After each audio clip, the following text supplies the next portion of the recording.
नमस्कार दोस्तों, स्वागत है आपका केवल एकेडमी पे। दोस्तों, जैसा जानते हैं कि 69,000 शिक्षक भर्ती की जो काउंसलिंग चल रही थी वह जो है रद्द हो चुकी है पूरी तरीके से। यह भर्ती प्रक्रिया को फिलहाल के लिए रद्द कर दिया गया है। रद्द करने का मतलब है कि अभी टाल दिया गया है। क्यों टाला गया है? क्योंकि सरकार अपनी मनमानी करने पे तुली हुई थी। यह जो है गलत प्रश्नों को भी जो है सही करने पे तुली हुई थी। हालांकि अपने पीएनपी जो है या पहले जो एग्ज़ाम करवाता था उनमें जिन प्रश्नों के उत्तर को सही माना गया था पीएनपी के द्वारा, उसे भी इस बार के उत्तर में गलत मान लिया गया। ठीक, मतलब पहले पुराने ऑप्शंस को ही इसने अपने खुद के ऑप्शंस को ही गलत मान लिया। देखिए, भर्ती प्रक्रिया में अचानक से यह विवाद नहीं आया। शुरू से ही यह भर्ती काफ़ी ज़्यादा विवादों में फंसी रही। ये देखिए, आप लोग ऑर्डर भी देख सकते हैं फिलहाल जो आया हुआ है। पहले बात कर लेते हैं। देखिए, यह भर्ती शुरू से ही विवादों में फंसी रही। कभी शिक्षा मित्रों की वजह से फंसी रही, तो कभी जो है भ्रष्टाचार को लेकर के यह भर्ती फंसी रही, और कभी ओवरलैपिंग को लेकर के यह भर्ती फंसी रही, तो कभी कट ऑफ को लेकर के यह भर्ती फंसी रही। सरकार एक बार में पूरी प्रक्रिया को निर्धारित करने में पता नहीं क्यों खुद को असमर्थ बता रही है, असमर्थ साबित करती जा रही है। उसे लगता है कि वह जब चाहेगी, जो चाहेगी और जिस प्रकार से चाहेगी मनमानी करती रहेगी और कोर्ट जो है शांत रहेगी। कोर्ट द्वारा कोई एक्शन नहीं लिया जाएगा गवर्नमेंट के खिलाफ। लेकिन इस बार ऐसा नहीं हुआ।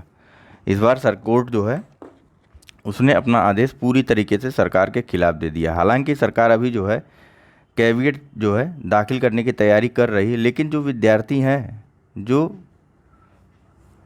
इसके खिलाफ पहले से ही यह ऑर्डर लेके आए हैं, वह भी अपनी पूरी तैयारी किए हुए हैं। ठीक, देखिए होता क्या है ना, कक्षा 8 की एनसीईआरटी में कुछ अलग दिया हुआ है, कक्षा 7 की एनसीईआरटी में कुछ अलग दिया हुआ है। तो हाईकोर्ट ने सीधा सीधा यह आदेश दे दिया है कि एक यूजीसी की कमेटी बैठाइए आप, और उसके अंडर में इन पेपरों की फिर से जांच कीजिए, इन प्रश्नों की फिर से जांच कीजिए, और एक नई आंसर की जारी कीजिए। चलिए देख लेते हैं फिलहाल जो ऑर्डर आज सरकार ने पास किया है। तो यहाँ देखिए, यहाँ जो है इस भर्ती प्रक्रिया को अग्रिम आदेश तक स्थगित किए जाने के बारे में सूचना दे दी गई है। उत्तर प्रदेश बेसिक शिक्षा परिषद की तरफ से यह नोटिस आई है। ठीक, सचिव विजय शंकर मिश्र द्वारा हस्ताक्षरित। ठीक, अग्रिम आदेश तक इस भर्ती को फिलहाल के लिए स्थगित कर दिया गया है। ठीक है, देखिए यह भर्ती अभी आसान नहीं है सरकार के लिए कराना। अभी इसमें अन्य विवाद भी हैं। देखिए, एक तरफ तो सुप्रीम कोर्ट में शिक्षा मित्र लगे ही हुए हैं,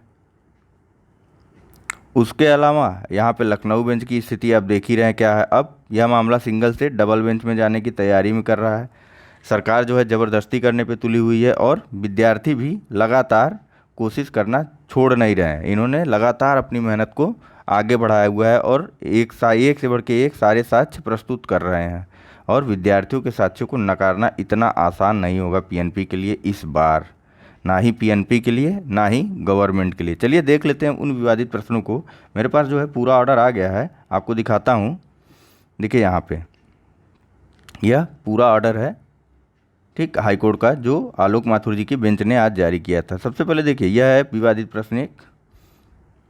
ठीक, इसके ऊपर भी देख लेते हैं, और भी विवादित प्रश्न बने हुए हैं। देखते जाइए आप लोग। ठीक, अभी शायद आपको नहीं दिखा होगा सही से। शुरुआत करते हैं यहाँ से। देखिए, यह है क्वेश्चन नंबर 143। ठीक, कौन सी बुकलेट का?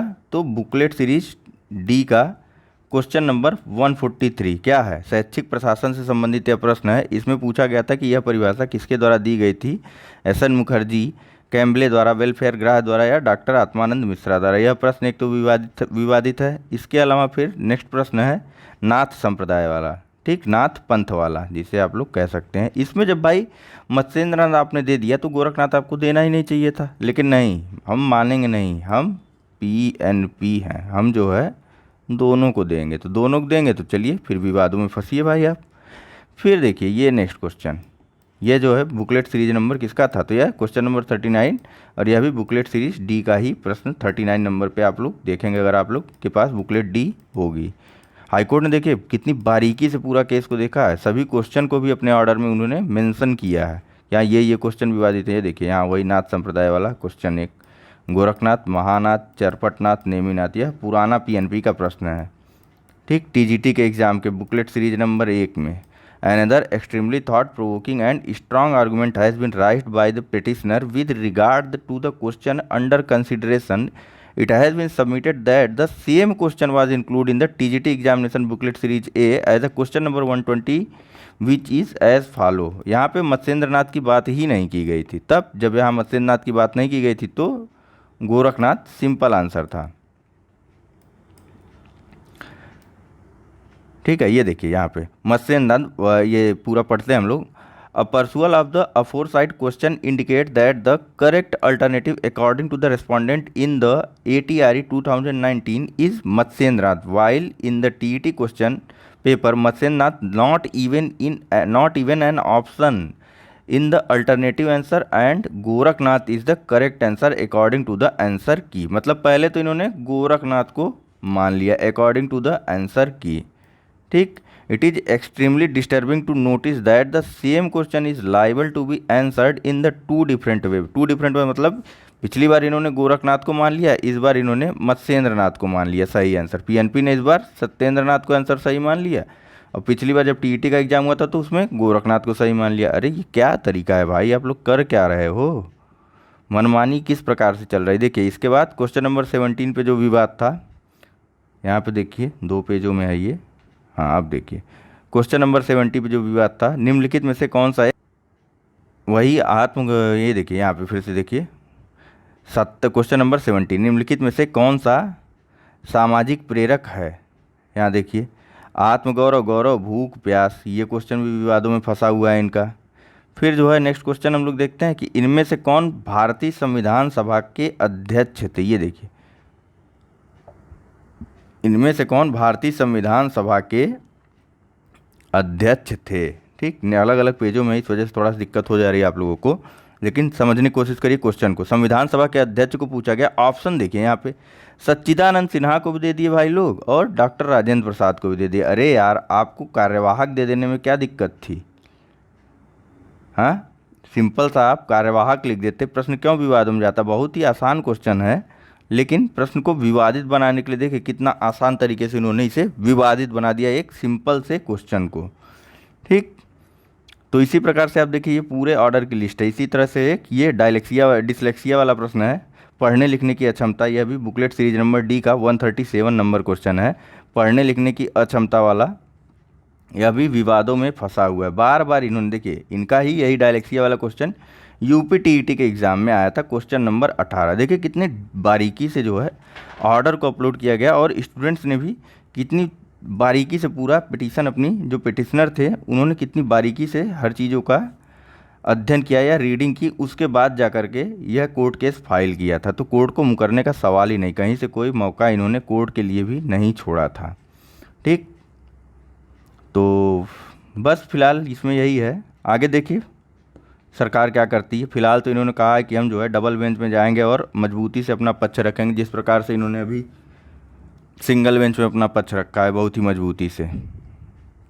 विवाद देखिए यह नहीं है, आप जो है बहुत बड़ा सिलेबस है, आसानी से चाहें तो प्रश्नों को ऐसा बना सकते हैं कि आपके प्रश्न जो है विवादों की श्रेणी में ना आए, लेकिन यह ऐसा चाहते ही नहीं। ये जो है विवाद रखना ही चाहते हैं। इन्हीं के जो है क्वेश्चन सेट करने वाले रहते हैं और आंसर को भी चेक करने वाले इन्हीं के रहते हैं। सब इनके हिसाब से ही काम होना चाहिए, जो ये कहेंगे वही आंसर सही माना जाएगा, ऐसा नहीं होता है भाई। Union public service commission UPSC देखिए, उसके प्रश्न शायद ही कभी विवादों में आप लोग सुने होंगे, कभी विवादों में, लेकिन इनके हर विभाग के कभी PCS के प्रश्न फंस जाते हैं, कभी जो है शिक्षक भर्ती के पद फंस जाते हैं। UP SSC की तो बात ही करना छोड़ दीजिए। UP SSC की स्थिति तो पता नहीं क्या हो गई है, आपसे मतलब कहा ही नहीं जा सकता UP SSC को क्या बना दिया इन्होंने। अपाहिज भी एक बार थोड़ा बहुत चल फिर लेता है, काम कर लेता है, लेकिन UP SSC की स्थिति इस समय अपाहिज से भी बदतर बनी हुई है। ठीक,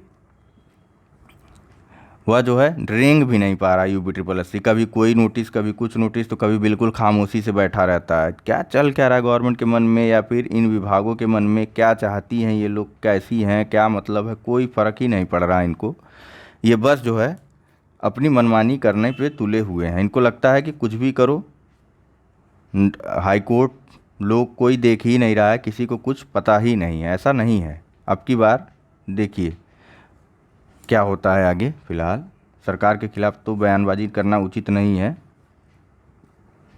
लेकिन फिर भी आपको विद्यार्थियों के बारे में थोड़ा सा सचेत होना चाहिए और थोड़ा सा समझना चाहिए। यह जो है बहुत ही सेंसिटिव मामला रहता है। ज़रा सोच कर देखिए, कल रात जो है जिन घरों में खुशियाँ हुई होंगी, एक दूसरे को बधाइयाँ दी गई होंगी, कुछ मित्र एक दूसरे को फ़ोन करके बधाई दे रहे होंगे, कुछ अलग अलग बातें कर रहे होंगे कि हाँ भविष्य ऐसा होगा, भविष्य उनको अब तक अंधकार में दिख रहा था या निराशावादी स्थिति में थे, कितनी उम्मीदें और कितनी आशाएं एक साथ कल जली होंगी और अचानक से आज सुबह होते होते वो सारी टूट गई। ऐसा नहीं होना चाहिए। चलिए फ़िलहाल धैर्य रखे रहिए और देखिए आगे क्या होता है। ठीक है मित्रों, थैंक यू वेरी मच।